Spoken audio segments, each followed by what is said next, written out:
Gebang yang terletak di Bekasi, Jawa Barat merupakan tempat pengolahan dan pembuangan sampah terbesar di Indonesia yang beroperasi sejak 1986. Bantar Gebang bukan sekedar tempat pembuangan, ini adalah titik akhir dari pola konsumsi jutaan orang. Dari rumah, pasar, pusat perbelanjaan sampai perkantoran, truk demi truk datang tanpa henti. Di balik tumpukan itu, ada sistem yang bergerak diam-diam. Ada orang yang memilah, mengangkat, dan menukar sampah menjadi nilai. Saat ini saya sedang berada di Bantar Gebang. Tepat di belakang saya ada tumpukan sampah yang dilaporkan tingginya mencapai 40 meter, setara dengan gedung 17 lantai. Di sini setiap hari truk berdatangan membawa ribuan ton sampah. Tempat yang sering kita anggap titik akhir, padahal kenyataannya ini justru seperti titik pertama, karena sampah yang kita buang dari rumah memulai hidup barunya di sini, menumpuk, membesar, dan membentuk gunung yang nyata. Kita sering merasa sudah jadi warga yang paling rapi cuma karena sampahnya masuk kantong, ikat, buang, lalu lupa, dan menjadi masalah baru di sini. Saya ingin mengajak kalian berhenti sebentar melihat apa yang benar-benar terjadi di sini. Ini merupakan jejak yang kita buang dari rumah yang berakhir di sini. Luas tempat ini mencapai berhektar-hektar dibagi beberapa zona dan setiap hari menerima ribuan ton sampah. Bayangin, apa yang kita buang di Jakarta pagi ini, sore ini bisa jadi bagian dari gunung di belakang saya.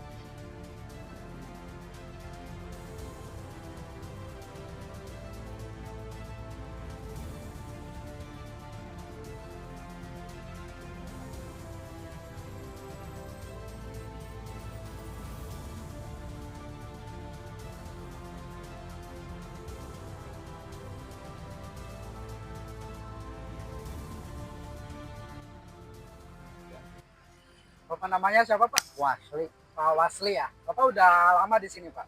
udah 25 tahunan. 5 tahun ya. Berarti emang tinggal daerah dekat sini juga. Iya, di situ. Di Oh, Serang. situ. Serang. Bapak biasanya kegiatannya emang setiap hari di sini Pak? Iya. Setiap hari sini ya. Bagaimana Bapak dapatin untungan dari sini gitu? Punya bos. Oh, ada bos. Iya, jadi jualnya ke bos. Oh, itu bos. Kira-kira itu bayarannya per hari atau Per hari sih masih dapat kan. Ya bakal cepet-cepet mah nggak hilang. Bakal makan mah tiap harinya.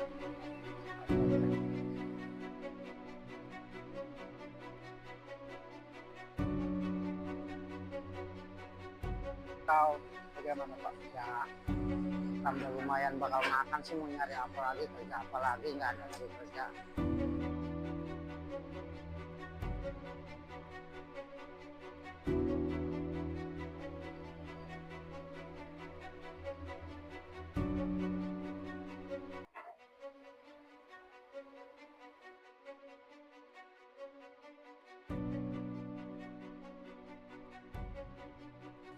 Ya kan diambil kaleng, plastik, mainan, nasok, aqua, gitu. Ya kadang-kadang 100, kadang-kadang kurang, kadang-kadang lebih, nggak tentu sih. Tergantung seberapa banyak sampah yang dapatin gitu ya. Ada atau ada harga tertentu yang bisa naik turun atau tergantung dari sampah yang Bapak ini. Ya tergantung di sononya, ntar naik nggak turun harga. Oke, berarti ada statistik harganya dari mereka ya. Ini sekarang lagi turun, tadinya mah kita 1.000 sekilo, sekarang cuma 800. Sekilo tuh plastik apa? Sampah Mainan, plastik. bukan. Tuh segala aqua, segala kaleng, segala macam. Tadinya 1.000, sekarang 800. Turun.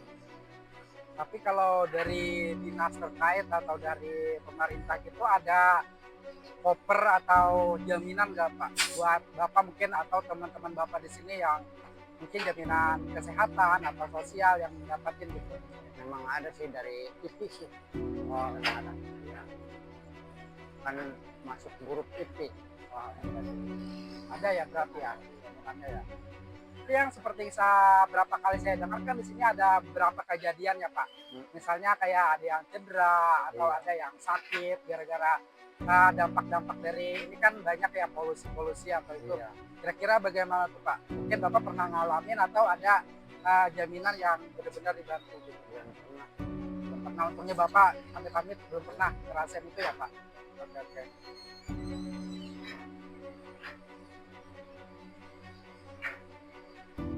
Di sini kerja tidak pernah benar-benar aman. Bau menyengat, panas, asap, dan benda tajam adalah resiko harian. Saat hujan turun, tanah menjadi licin.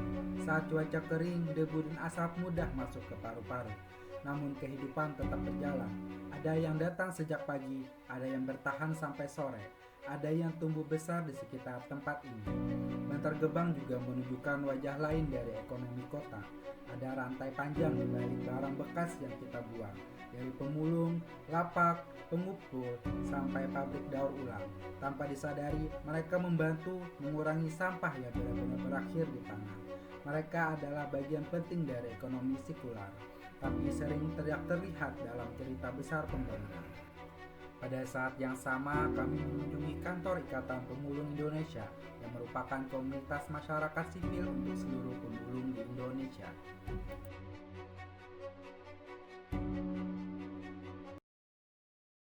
IPI ini kan memayungi pemulung Indonesia ya. Ikatan Pemulung Indonesia. Oke. Nah, dan sini kan juga dekat dengan Bantar Gebang yang mungkin jumlah pemulungnya terbesar ya, ada ribuan. Itu kira-kira apa sih yang biasanya IPI lakukan untuk pemulung di Indonesia ini, Bu? IPI itu kan dirangkup 6.000 kakak, cuman kita sekarang progresnya ada 4.000 yang diakui. Kebanyakan itu datanya nggak komplit dah, apalagi sekarang kebanyakannya pendatang. Nah, di program IPI itu kita seperti ada bantuan sosial, terus kesehatan, terus bantuan kecelakaan. Ada kemarin tuh baru 3 hari dia itu kan sepertinya dia punya kartu IPI, dia tidak terdetek sepertinya untuk kesehatannya, tapi kita sampai kapanpun kita cari permasalahannya di mana gitu. Tapi alhamdulillah sih dari IPI walaupun permasalahan data tetap kita bantu. Kalau IPI nggak sepertinya hanya membantu kesehatan atau kecelakaan, di koperasi juga ada di IPI. Terus permasalahan konflik yang tadi Om ngomong, alhamdulillah enggak sih. Karena kenapa IPI itu mengikuti semua, kan sebenarnya Ikatan Pemulung Indonesia, tidak ada kata bentrok-bentrok apa gimana, alhamdulillah gitu. Alhamdulillah semuanya aman ya Aman. dari IPI sendiri. Oke. Yang ada keluhan yang paling sering terjadi dari pemulung khususnya yang di Bantar Gebang ini seperti apa biasanya? Paling keluhannya satu tentang ekonomi dan harganya itu. Paling emang kita tuh dari organisasi IPI minta kesejahteraan ekonomi itu aja, hanya stabilan harga gitu. Tidak lupa kami juga bertemu dengan Bapak Albert Silaen selaku penanggung jawab PST Bantar Gebang dari Dinas Lingkungan Hidup DKI Jakarta. Ada kekhawatiran khusus nggak Pak terkait kondisi Bantar Gebang saat ini Pak? Ya, bagaimanapun pasti ada kekhawatiran karena permukaan sampah sudah sangat tinggi, seperti terjadinya longsor.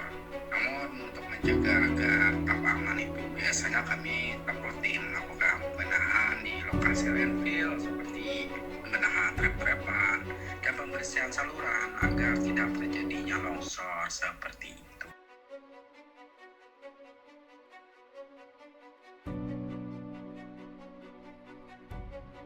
Sebuah pesan bagi warga Jakarta dan sekitarnya bahwa sampah kalian di sini masih dalam proses dumping.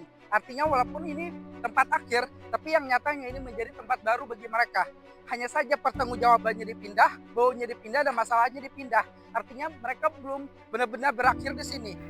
Saya Abdul Halim selaku host pamit undur diri mengucapkan terima kasih.